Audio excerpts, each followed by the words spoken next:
Hello my dear students, कैसे हो आप सब। आज के सेशन में हम वर्क ज्वाइन करने के कॉन्सेप्ट पे बेस्ड क्वेश्चंस करेंगे। लीविंग द वर्क के कॉन्सेप्ट पे हम ऑलरेडी बहुत सारे क्वेश्चंस कर चुके हैं। ये कॉन्सेप्ट बिल्कुल सिमिलर ही है हमारा, पर एक सेपरेट सेशन डिजर्व करता था। कुछ 4-5-6 क्वेश्चन हम प्रैक्टिस कर लेते हैं इस कॉन्सेप्ट पे भी। और अगर आपने पीछे वाला लिविंग द वर्क वाला कॉन्सेप्ट नहीं देखा है तो मैं उसका लिंक पिन कर दूंगा। पर सेशन शुरू करने से पहले एक छोटी सी कविता है जो आज मैं पढ़ रहा था। मैंने काफ़ी समय पहले लिखी थी, और तो उस कविता से सेशन की शुरुआत करते हैं। अब वक्त ने बदला है पासा, अब वक्त ने बदला है पासा, बनना है लोहे से कांसा। अब वक्त ने बदला है पासा, बनना है लोहे से कांसा, फिर कांसे से बनना सोना, सोने से फिर कुंदन होना।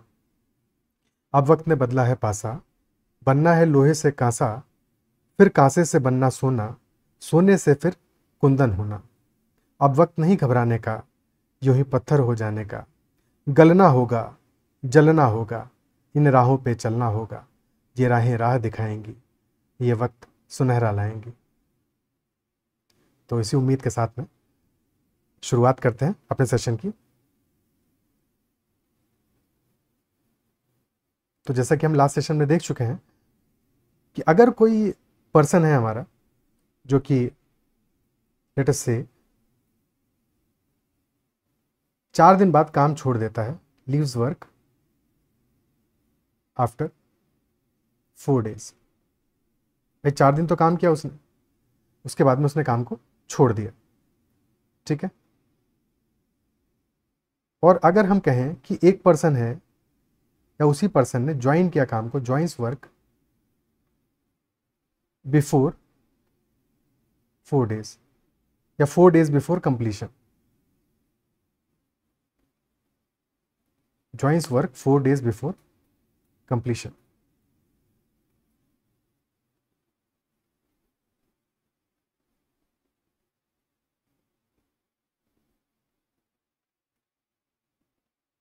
तो क्या आप समझ पा रहे हो कि ये दोनों बातें एक ही हैं।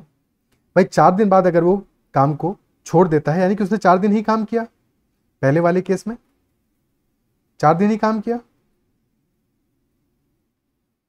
और दूसरे वाले केस में क्या है, वर्क के कंप्लीट होने से 4 दिन पहले ज्वाइन किया, तब भी तो उसने 4 दिन ही काम किया। Isn't it so? तो ये दोनों बातें एक तरह से, वर्क तो दोनों केसेस में सेम ही होगा। Isn't it so? ठीक इसी तरह से अगर कोई पर्सन है जो कि 4 दिन बाद ज्वाइन करता है, joins after 4 days from start, ठीक है, या फिर छोड़ देता है कोई वही person, leaves 4 days before completion, तो ये दोनों बातें भी तो सेम ही चीज कह रही हैं। अगर वो 4 दिन बाद ज्वाइन करता है, यानी कि बचे हुए दिन तो वो काम करेगा। अगर टोटल D days वर्क हुआ है तो उसमें से 4 दिन उसने काम नहीं किया, चाहे वो पहला केस हो चाहे वो दूसरा केस हो। दूसरे केस में 4 दिन पहले छोड़ दिया तो 4 दिन आखिरी के काम नहीं किए, या तो 4 दिन शुरू के काम नहीं किए या आखिरी के काम नहीं किए, पर बाकी दिन तो काम सेम ही है। Isn't it so? तो लिविंग और ज्वाइनिंग के कॉन्सेप्ट में ऐसा कोई डिफरेंस नहीं है, दोनों सेम ही बातें कहते हैं, सेम ही अप्रोच कहते हैं। चलिए अब क्वेश्चंस पे चलते हैं और हर एक क्वेश्चन को सॉल्व करते हुए समझते चलेंगे। पहला सवाल कह रहा है ए और बी एक कार्य को क्रमशः 20 दिन और 12 दिन में पूरा कर सकते हैं। A and B can complete a work in 20 days and 12 days respectively. A ने अकेले काम करना शुरू किया और फिर 4 दिनों के बाद में बी काम पूरा होने तक उसके साथ में जुड़ गया। A start the work alone and then after 4 days B joined him till the completion of the work. तो काम कितने दिनों में पूरा हुआ होगा? शुरू करते हैं। तो ए अगर 20 days में कर रहा है, बी 12 days में कर रहा है, तो इससे हम ए और बी की एफिशिएंसी निकाल सकते हैं। एलसीएम आ जाएगा हमारा 60, यही हमारा वर्क हो जाएगा। यानी ए की एफिशिएंसी 3 यूनिट आ गई और बी की एफिशिएंसी आ गई 5 यूनिट। क्लियर है? फिर 4 दिन के बाद में बी ने ज्वाइन किया है, यानी कि शुरुआत के 4 दिन ए ने अकेले काम किया है और उसके बाद में ए और बी ने साथ में काम किया है। तो ऐसे किसी भी केस में हम क्या करते हैं कि हम कोशिश करते हैं कि पूरे के पूरे सिनारियों में, यानी कि पूरे दिन जितने भी दिन काम हुआ है, ए और बी दोनों काम करें। Isn't it so? तो हम क्या करेंगे कि शुरू के 4 दिन में भी बी का काम ऐड कर देंगे। टोटल वर्क कितना हो जाएगा? 60 तो हो ही रहा है। बी एक दिन में 5 यूनिट काम करता है तो 4 दिन में 5 × 4 यूनिट काम करेगा, ये काम और ऐड हो गया।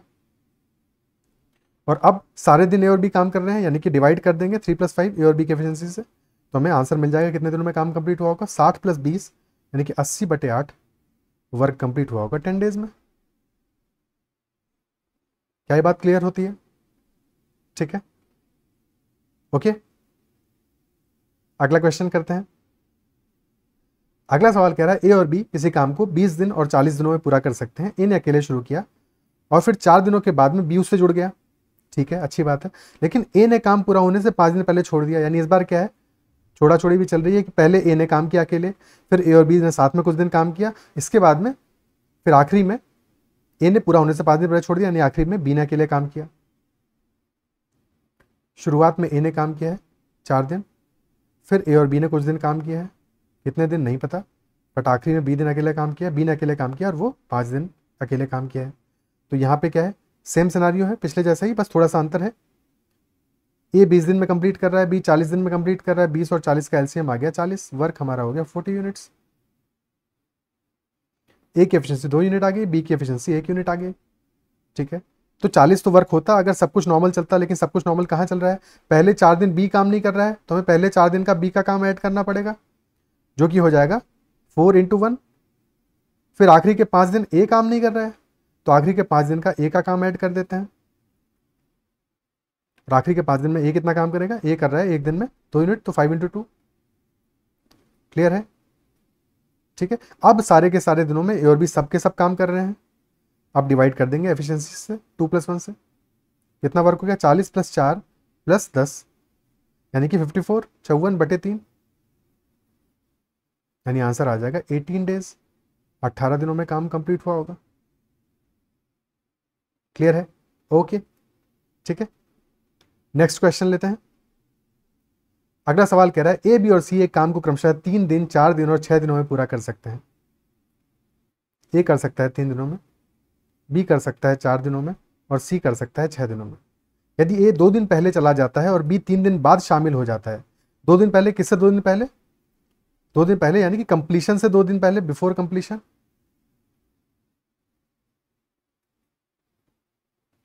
और बी 3 दिन बाद शामिल होता है, यानी कि स्टार्ट से 3 दिन बाद, फ्रॉम स्टार्ट।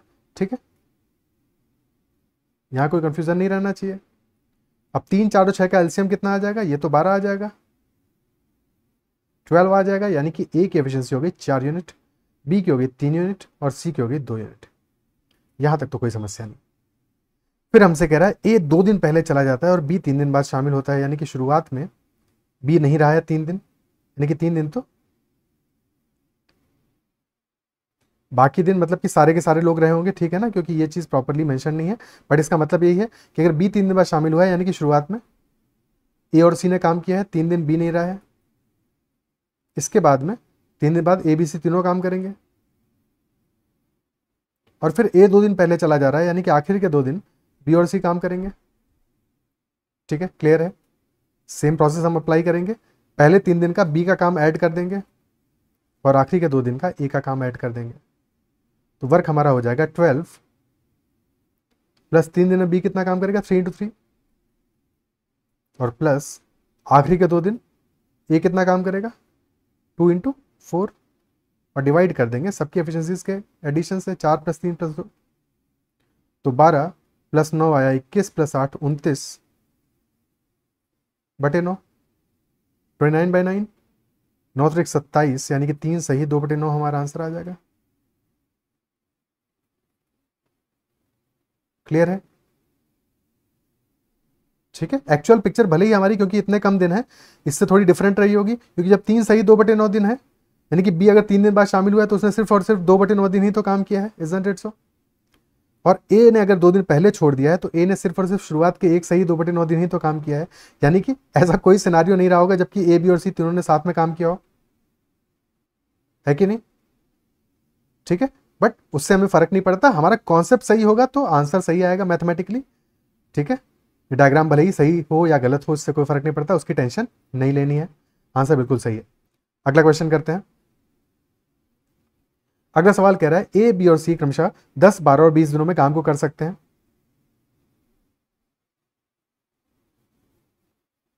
यानी कि एलसीएम हमारा आ जाएगा 10, 12 और 20 का 60 यूनिट, वर्क हो गया 60 यूनिट्स। ए की एफिशिएंसी 6 आ गई, बी की 5 आ गई, सी की 3 आ गई। फिर ए काम पूरा होने से 3 दिन पहले जाता है और बी 2 दिन बाद शामिल होता है। फिर सेम सिनारियो है, ए और सी 2 दिन काम करते हैं, फिर ए बी सी तीनों काम करते हैं, कितने दिन नहीं पता, और ए काम पूरा होने से 3 दिन पहले चला जा रहा है, यानी कि बी और सी आखिरी के 3 दिन काम कर रहे हैं। तो यानी कि शुरुआत में हमें बी का काम एडअप करना पड़ेगा 2 दिन के लिए, और आखिर में ए का काम एडअप करना पड़ेगा 3 दिनों के लिए। काम कितने दिन में पूरा होगा? 60 यूनिट तो काम वैसे ही हो रहा है, प्लस ए बी 2 दिन में कितना काम करेगा? 5 × 2, और ए 3 दिन में काम करेगा 6 × 3, और डिवाइडेड बाई तीनों के एफिशिएंसी का सम 6 + 5 11 + 3 14 से हम डिवाइड करेंगे। क्लियर है? Isn't it so? ठीक है, तो ये वैल्यू आ जाएगी 60 + 10 + 18 यानी कि 88 डिवाइड बाई 14, 2 से काटेंगे 7 बार जाएगा, 44/7 आंसर आ जाएगा। 44/7 यानी कि 7 × 42, 6 से ही 2/7, इतने दिन में काम हो जाएगा। Isn't it so? क्लियर है? ओके, अगला क्वेश्चन लेते हैं। नेक्स्ट क्वेश्चन, अगला सवाल कह रहा है ए बी और सी, ए और बी एक काम को क्रमशः 24 दिन और 36 दिनों में पूरा कर सकते हैं। A and B can complete a work in 24 and 36 days respectively. A काम को शुरू तो करता है और बी 8 दिनों के बाद उसके साथ जुड़ जाता है। कुछ दिनों के बाद सी भी उनके साथ जुड़ जाता है और वे एक साथ काम को पूरा करते हैं। यदि सी ने 25% कार्य किया है तो कार्य कितने दिनों में पूरा होगा? अच्छा सवाल है, पॉज करके खुद से जरूर अटेम्प्ट करना है पहले। ठीक है, ए कर रहा है 24 डेज में, बी कर रहा है 36 डेज में। एलसीएम आ गया दोनों का 72। ए की एफिशिएंसी 3 यूनिट, बी की 2 यूनिट्स। कुछ दिन के बाद में सी भी उनके साथ जुड़ रहा है और एक साथ काम पूरा कर रहे हैं। सी कितना काम कर रहा है? 25%। अब देखो यहाँ पे समस्या क्या है कि सी के बारे में हमें ज़्यादा कुछ जानकारी है नहीं, सिर्फ इतना पता है कि सी कुछ दिन पहले जुड़ा था उनसे, कुछ दिन सी ने काम किया और सी ने कुछ दिनों में कितना काम किया ये भी बताया 25%। इसके अलावा हमें नहीं पता सी की एफिशिएंसी के बारे में, सी पूरा काम कितने दिनों में करेगा ये भी हमको नहीं पता है। तो क्योंकि सी के बारे में हमारी जानकारी बहुत कम है तो बेस्ट हमारे लिए क्या होगा कि हम सी के काम को हटा सकें। जिसके बारे में जानकारी नहीं है उसके बारे में सॉल्व कैसे करेंगे? एफिशिएंसी पता नहीं है हमको, कितने दिनों में काम करेगा पता नहीं है हमको। ठीक है, जो पता नहीं है उसको हटा दो और जो पता है उसको सॉल्व करो। तो क्योंकि सी का हमको इतना पता है कि 25% काम किया है, यानी कि 72 अगर टोटल काम है, यानी कि 72 × 1/4, 18 यूनिट काम किया है सी ने। ठीक है, तो 18 यूनिट तो हम पहले ही हटा देते हैं, उड़ा देते हैं। तो यानी कि ए और बी ने मिलकर 72 - 18 54 यूनिट काम किया होगा। क्या ये बात समझ में आती है? यहां तक कोई समस्या नहीं होनी चाहिए। 54 यूनिट ए और बी ने काम किया होगा। उसमें भी क्या है कि ए ने काम अकेले शुरू किया, अकेले किया, और फिर बी 8 दिन के बाद में आया है, यानी कि शुरू के 8 दिन ए अकेले रहा है और 8 दिन बाद ए और बी दोनों साथ में रहे हैं। तो अब हमारे लिए 54 यूनिट पे फोकस करना है, लेकिन क्या है शुरू के 8 दिन में हमें बी से काम कराना पड़ेगा, तभी तो हम प्रॉपरली सारे दिन ए और बी से काम का पूरा डिस्ट्रीब्यूशन कर पाएंगे और प्रॉपरली सॉल्व कर पाएंगे। Isn't it so? यानी कि हमारा टोटल वर्क हो जाएगा 54 प्लस शुरू के 8 दिन बी का काम, बी एक दिन में कर रहा है 2 यूनिट काम, 8 × 2 डिवाइडेड बाई ए और बी की एफिशिएंसी यानी 3 + 2। तो 54 + 16 आ गया 70, 70/5 आ गया 14 डेज। 14 डेज आंसर हो जाएगा हमारा। इजी पीजी हो गया, आसान हो गया, है कि नहीं? क्लियर हुआ? ठीक है, ओके, आगे बढ़ते हैं, अगला क्वेश्चन देखते हैं। नेक्स्ट क्वेश्चन कह रहा है ए और बी एक काम को क्रमशः 20 दिन और 40 दिन में पूरा कर सकते हैं। A and B can complete a work in 20 days and 40 days respectively. So far so good. A कर रहा है 20 दिन में, बी कर रहा है 40 दिनों में। 20 और 40 से हमने एलसीएम निकाल लिया, एलसीएम आ गया 40। ए की एफिशिएंसी आ गई 2, बी की एफिशिएंसी आ गई 1। सो फार सो गुड। ए काम शुरू करता है, A starts the work, B 3 दिन बाद उसके साथ जुड़ता है, B joins them after 3 days. Well and good. After a few days C also joins them and they finish the work together. कुछ दिनों के बाद सी भी जुड़ जाता है और साथ में काम पूरा करते हैं। फिर वही कहानी है, सी क्या कर रहा है हमें नहीं पता, कितने दिन काम कर रहा है नहीं पता, सी क्या काम कर रहा है कितना काम कर रहा है सिर्फ इतना पता है, यानी कि सी ने 10% कार्य किया है, 10% वर्क किया है, सिर्फ इतना हमको पता है। तो हम वही करेंगे, सी जिसके बारे में हमको बहुत ज़्यादा जानकारी नहीं है, जितनी जानकारी उसको हटा देंगे, सी के काम को ही हटा देंगे, तो बचा हुआ काम हमें ए और बी से ही करवाना है। Isn't it so? बचे हुए काम को ए और बी से हम सॉल्व करवा सकते हैं, क्योंकि ए और बी के बारे में हमें कंप्लीट जानकारी है। तो सी 10% वर्क कर रहा है, यानी कि 40 में से 10%, 4 घटा दो, 36 वर्क जो बचा है ये ए और बी ने किया होगा। इसमें भी ए ने काम अकेले शुरू किया है, पहले 3 दिन ए अकेले काम किया है, उसके बाद में ए और बी ने मिलकर काम किया है। तो पहले 3 दिन हमें बी से भी काम तो कराना पड़ेगा भाई। तो 36 यूनिट काम होता अगर पहले 3 दिन बी ने काम नहीं किया होता। पहले 3 दिन में बी काम करेगा 3 × 1, ठीक है। और अब ए और बी की एफिशिएंसी जोड़ के हम डिवाइड कर देंगे, यानी कि 2 + 1। 36 + 3 हो गया 39/3, यानी कि आंसर आ जाएगा 13 डेज। क्लियर हुआ? ओके, ठीक है। कहीं कोई समस्या समझ में आई बात ये? ओके, अगला सवाल लेते हैं, नेक्स्ट क्वेश्चन लेते हैं। क्लियर हुआ ना? अगर सेशन पसंद आया है, आपको क्वेश्चन समझ में आ रहे हैं, तो सेशन को लाइक ज़रूर करना है, ठीक है। और अगर अब तक आप चैनल को सब्सक्राइब नहीं कर रहे हो तो क्यों नहीं कर रहे हो भाई, ठीक है। जब आप देख रहे हो वीडियोस को, सेशन आपको पसंद आ रहे हैं, समझ में आ रहा है, तो ज़रूर सब्सक्राइब कर लो। और साथ में कमेंट ज़रूर किया करो, अगर आपको सेशन पसंद आता है तो कमेंट ज़रूर किया करो। कहीं पे कोई डाउट रह जाए तो भी डेफिनेटली कमेंट किया करो कि यहाँ पे ये चीज़ समझ में नहीं है, यहाँ पे ये क्लियर नहीं हुआ, ठीक है। और साथ में हमने टेलीग्राम और व्हाट्सएप पे चैनल बनाए हुए हैं, तो आपने अगर अब तक ज्वाइन नहीं किया तो उनको भी ज्वाइन कर लेना। और कोई भी आपकी क्वेरी है तो आप मेंशन कर सकते हो, हमेशा कॉन्टैक्ट कर सकते हो, ठीक है। अगला क्वेश्चन लेते हैं। अगला सवाल कह रहा है ए, बी और सी एक टास्क को 12, 15 और 20 घंटों में पूरा कर सकते हैं। ए कर सकता है 12 घंटों में, बी कर सकता है 15 घंटों में और सी कर सकता है 20 घंटों में। सही बात है। एलसीएम ले लेते हैं इनका। आगे एलसीएम 60, 5 आ गई ए की एफिशिएंसी, 4 आ गई बी की एफिशिएंसी और 3 आ गई सी की एफिशिएंसी। 10 बजे सुबह उन्होंने काम करना शुरू किया है, ठीक है। बी ने ज्वाइन किया कितने समय बाद? 3 घंटे बाद में ज्वाइन किया है। बी ने 3 घंटे बाद में ज्वाइन किया है, और सी ने कंप्लीशन से 3 घंटे पहले ज्वाइन किया, यानी कि शुरुआत में ए बेचारा अकेला है, फिर ए और बी साथ में काम करते हैं, और आखिरी के 3 घंटे में ए, बी, सी तीनों काम करते हैं, ठीक है। तो सी तो आखिर में आया 3 घंटे के लिए, है कि नहीं? तो इंस्टेड ऑफ सी को पूरे में हम ले भी नहीं जा पाएंगे, तो सी का आखिरी के 3 घंटे का काम हमको घटाना पड़ेगा। Isn't it so? घटाने में ही फायदा है, क्योंकि सिर्फ आखिरी के 3 घंटे में काम किया, शुरुआत से तो उसने कोई काम किया नहीं है, तो सी के काम को हम सब्ट्रैक्ट करेंगे। दूसरी बात, बी ने 3 घंटे बाद ज्वाइन किया है, तो हमें शुरू के 3 घंटे में बी से काम कराना पड़ेगा। और जब हम ऐसा करा लेंगे कि आखिरी के 3 घंटे का सी का काम घटा देंगे और शुरू के 3 घंटे में बी से काम करा लेंगे, तो कुल मिला के यहाँ भी ए और बी का काम हो जाएगा, यहाँ भी ए और बी का काम हो जाएगा, यहाँ भी ए और बी का काम हो जाएगा, यानी कि पूरे के पूरे वर्क को ए और बी ने कंप्लीट किया होगा। शुरू करते हैं। तो 60 में से हम बी का काम 3 घंटे का ऐड करेंगे, यानी कि 4 × 3 = 12,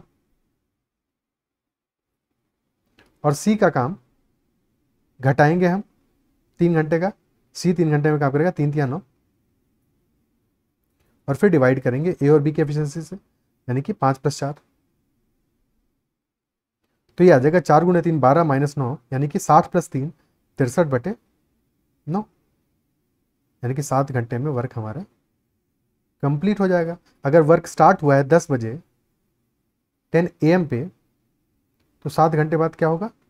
10 + 2 12 बज जाएंगे दोपहर के, 12 + 5 5 PM पे वर्क हमारा कंप्लीट हो जाएगा। आंसर आ जाएगा 5 PM। क्लियर होती है बात ये? ओके, ठीक है। कहीं कोई समस्या नहीं, आसान सवाल है। आसान इन द सेंस कि आप समझ गए हैं तो आसान तो है ही है समझने के बाद, ठीक है। समझ में आया? क्लियर हुई बात ये?